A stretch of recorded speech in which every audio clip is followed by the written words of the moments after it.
Do you want to know how to build the perfect website? The website that can convert every single visitor into a customer?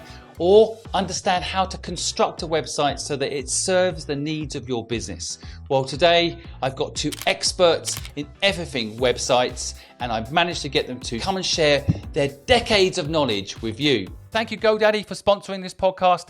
You as a listener get 40% off. The code is down below.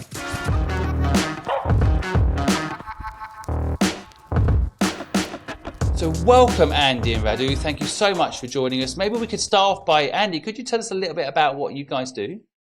Absolutely, Simon. Thank you very much for having us on. So myself and Radu are kind of responsible for the two halves of website production.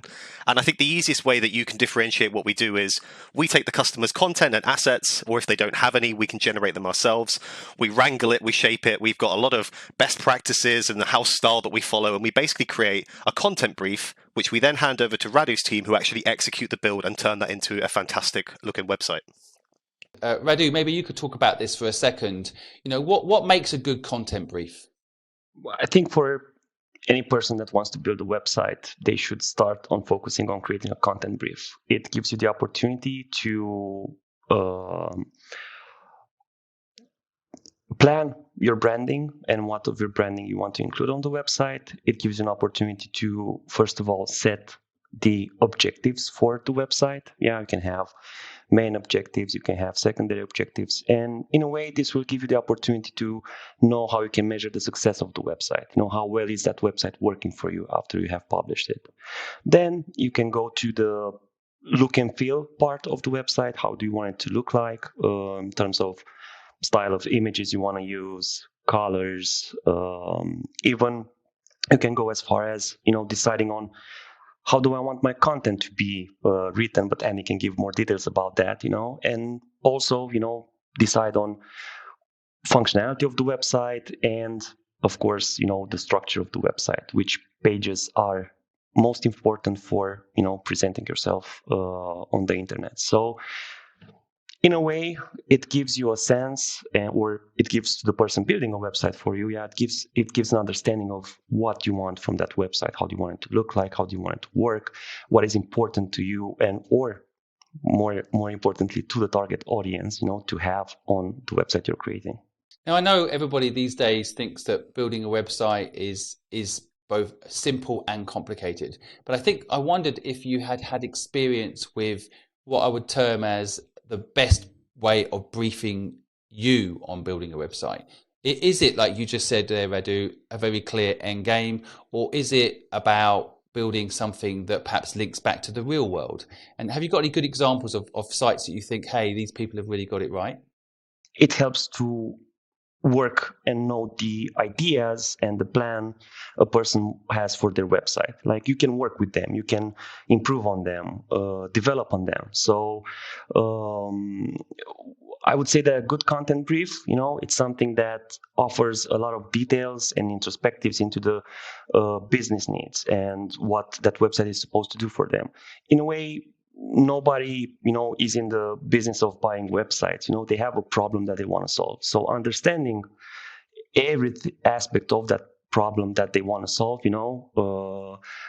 it helps the person designing the website, building the website, making sure that they respond to all their needs. And also, when starting work, you don't have to, you won't be unsure of the choices that you make. You would know that you're making the right choices because you understand what you have to do. So to give you examples of websites that work really well of that, yeah, we have plenty. Like when we get it right for customers, it's definitely a game changer for them. I think the best example that stuck with me over the years were a father and son in the business of lofts, and we built them a website. And after 4 months, they came to us and said, "We have work for the next year." So generated leads. Yeah, so a lead generation tool. Yeah, generating leads. That was it. We understood that they wanted to generate leads, and the entire website was built around that. That was the main purpose of it. Like, how can we generate leads? How can we make people visiting the website engage and send a message to them so they can get in contact and then, talk about the details and the work they can do for them. Maybe in the podcast notes, we'll put some example websites for people to go and have a look at that maybe demonstrate some of the points you're making. Andy, maybe I could ask you, there's a lot of terminology about building a website that is interesting. One of the things you read a lot about is shape your tone of voice. Could you explain to the audience listening a little bit about what that actually means? Sure. So, as you say, you could probably actually do a massive deep dive into this. But for me, and I think maybe the easiest way to articulate this is when you're reading or consuming content from a brand, when that brand is speaking to you, whether it's text on a page or any other form of media, there's an image that you build in your head of what that brand looks like to you. And basically, when we talk about shaping tone of voice, it's just understanding, hey, who are the main people that are going to be using your business, right? Because we all offer solutions to things, and therefore there are people with problems that want to come to us to find that solution and make that connection. So who are they? What are their values? Why do they want your product? And how can you best present your business in their minds to make it seem that you are the right person for that job, basically? So we can get into some specifics of it. I mean, we've got like the writers on the team. We teach them all about. You break it down. So a couple of key categories for me are: is it going to be casual or is it going to be formal? And I think a really good example of this is the difference between saying we are a business versus we're a business. It can be very subtle, but over the course of consuming quite a lot of content and following the flow through a website, these little tiny things can make a very, very big difference. We also talk about whether or not you want to use metaphoric language or if you want to keep the language accessible. So you need to think about, okay, I understand who my audience are. Where are they based? What is their linguistic competency? Can I start using complex metaphor? Because we know the English language is probably more, we can be very creative with it and we can be very communicative with it, but we want to make sure we're not alienating people that we otherwise want to include in that sort of marketing pitch and the language used on the website. And then the last one, I mean, I could split hairs a few more times here, but the last one I think is very important is whether you want to be funny or serious. I think a classic example is if let's say you're a divorce lawyer, you're probably not going to want to put too many jokes in your content. You want to keep things quite serious and professional. Well, some would argue you probably need a joke in that industry or two to get you through it. But yes, I know what you mean. And I think what you're saying, and I want the audience to not miss this, that when I'm translating some of the knowledge you're sharing there is that in a way, the website represents the business plan. So the business is not just a brochure online. It literally is a verbal and physical translation of the business plan and its objectives as a company in a digital format. And maybe that's something people overlook when they're just trying to throw up a brochure online, that actually even the wording you're mentioning there has to literally link back to how the company talks and how the business thinks and how the business sounds. And that's what I'm taking from what you're saying. It's not just the story that you're telling, but it's also the storyteller.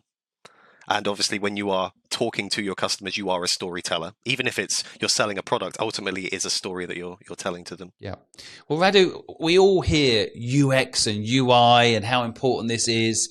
And I personally have built many, many websites. I still struggle to know what is good UX. And so how do you determine what is a good UX or good UI?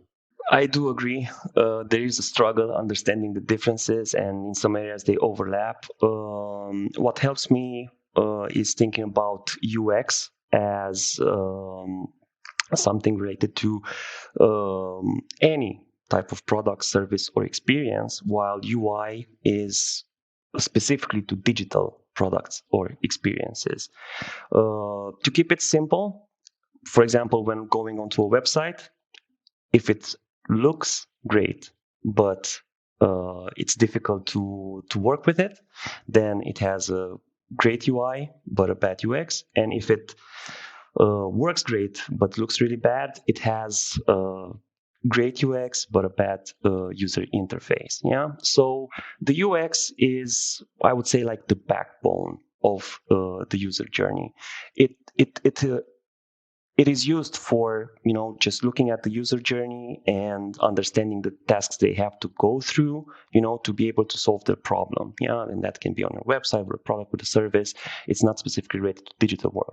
User interface, on the other hand, is focused on not only the looks, but types of colors, what do they represent, icons to show values, buttons, how they look,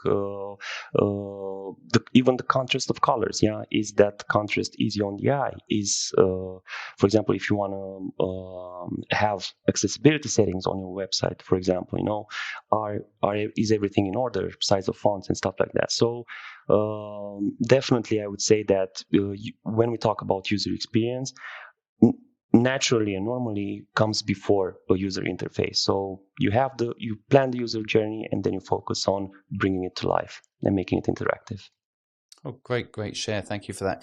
If this podcast is inspiring you to start or grow a business, then I recommend you use Tailor Brands. They are our sponsor for this podcast, and they help you not only craft a brand, but design merchandise and so much more. In the last year, I've used this site for every single one of my businesses. I couldn't recommend them more. And we've even negotiated a 40% off discount code for you. Just use PEP, PEP, when using their website to make your booking. Now, let's get back to the podcast. And Andy, I wanted to ask you, a lot of people I know when building a website, they will translate, let's say, what they are as a company and who they are. But of course, putting yourself in the shoes of the customer is probably very important. So how do you navigate that? How do you, I guess, third person versus first person? Is this the model?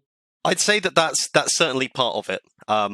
So, one of the big things that we always do, and I think this is something that everyone should really bear in mind, is there's obviously things as a business owner that you want to say.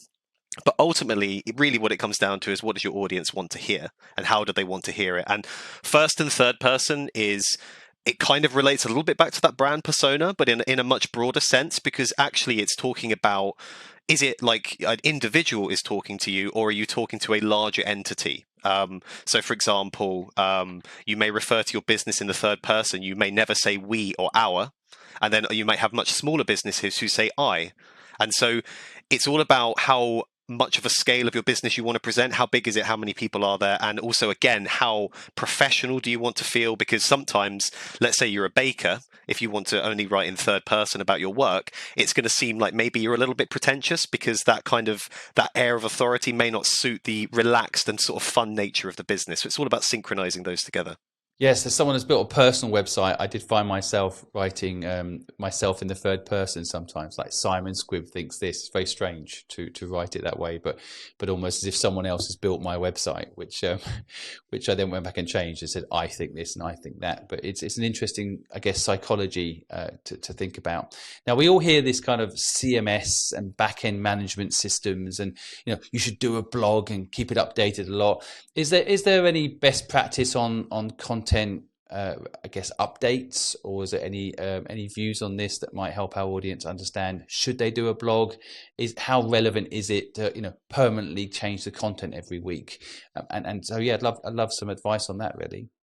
I think that falls into the category what you do with the website after you have published it. So a common mistake that I've seen throughout the years is people build a website, they publish it, and then just don't touch it anymore.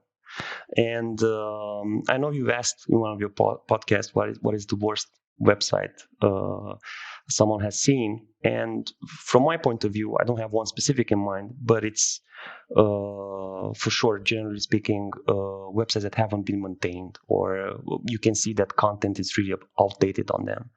So it's very important to, first of all, know the content management system you're working with. Yeah, some of them are managed for you, like they get updated in terms of what happens in backend and all that stuff automatically. Some of them you'll have to go in and make sure you update them yourself. So keep your technology up to date, or make sure it's kept up to date. Then when it comes to content, when we talk about the blog part, for example, the reason why it's very useful to have a blog on your website, and if it's useful for the type of business that you have, is that you have the possibility to add new content, which you can then share on a lot of places, to the website. So you keep it fresh, and it helps greatly with organic ranking, because people will come back to your website time and time again because you're adding something new. In terms of updates to the rest of the website, the rest of the content, like maybe you want to give it a refresh or maybe you want to change some things to it. It's not something that you have to go in and do all the time. It's not. It's mostly about you setting your key success factors, looking at the user feedback, if it's through tracking, if it's through direct feedback, just understanding what works well on your website and improving or working on improving what doesn't work as you would expect it. So I think that's the idea. Like, design is not going to be perfect, or at least really is perfect from the first. The idea is that in web design, you constantly look at the feedback that you're getting, and you're constantly working on improving that and making for a great experience for the people landing on our website. So I made a note for myself, and I think my audience should too. Go check your website every 2 weeks, and does it feel fresh when you're looking at it as if you're the customer that you're talking to? And I think that's a good rule, actually. Set yourself an alarm to just go and have a look at it and just make sure it's best that it can be. Of course, there is an SEO element to also keeping the site up to date, right? So that's something people are always asking about. Any best practice on the SEO side? I would say that, first of all, SEO is not something that's it's something that takes time, like improving your SEO. It's not, if you change something, it's not gonna immediately improve the things that you want to improve in terms of how you rank on a search engine. So it takes time. You have to prepare yourself for that and know that you might have made the right choices or you have made the right changes to the site, but it's still going to take a while until it's visible to you. Then it's super important to look at the results that you're getting. If you're looking at, for example, a lead generation website, how many leads do I generate since I have launched the website? Can I generate more? Is there something lacking? Or I can look at at things like the bounce rate on my website. Are visitors who land on my website leaving the website immediately, or are they checking something in particular, or are there certain parts on my website where they just abandon it? So I can look at those sections and try to improve them.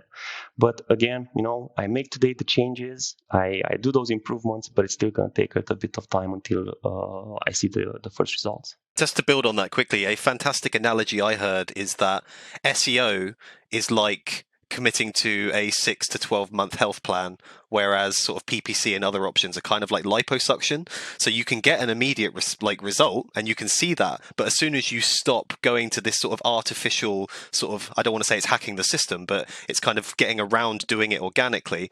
As soon as you stop paying for that, you're going to have to fall back on your organic rankings, and that's why we say to everybody, it takes time, it takes commitment, you've got to build on it.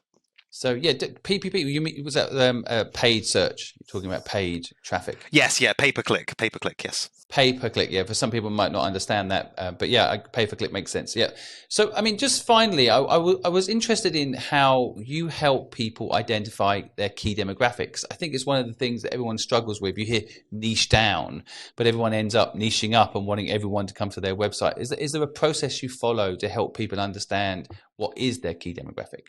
I think so. I think that because, again, it's about telling that story. And I think the core sort of thing that underpins that story is, what is your value proposition? i.e., what does your business do that solves a problem for someone? You offer a solution. Ultimately, the reason we go onto Google or any other search engine is because ultimately we've probably got something that we need fixed. So we type in our problem and we look for that solution. So really, people need to understand, okay, this is the problem I solve, and then they need to start from there and understand who those people are going to be. And I think you get a lot of people that want all the traffic and they want to cover all the bases, but really it's about just honing in on very specific value proposition that you have, and then kind of just keeping true to that the entire time.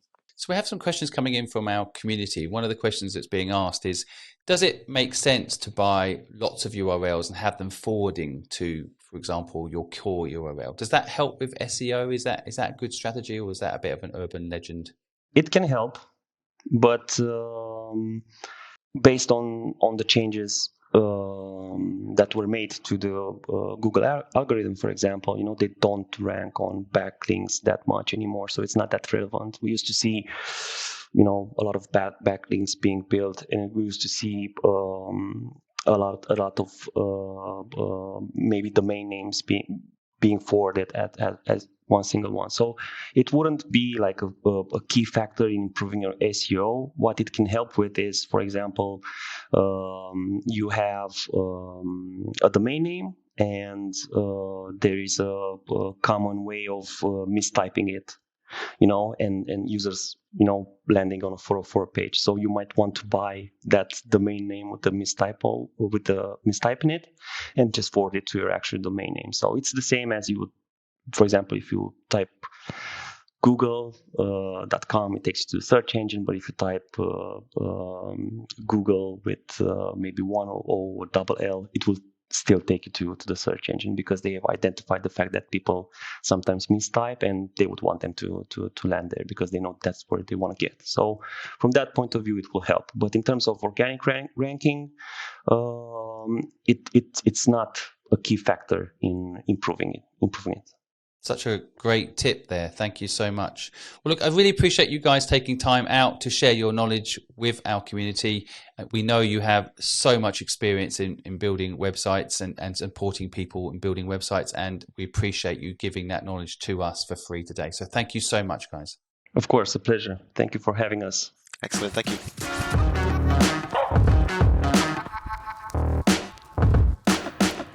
Thanks for listening to Pep Talk. We hope you enjoyed it. Don't forget to follow the Purposeful Project on all our social media channels, where we're giving away even more free business secrets and entrepreneurial value.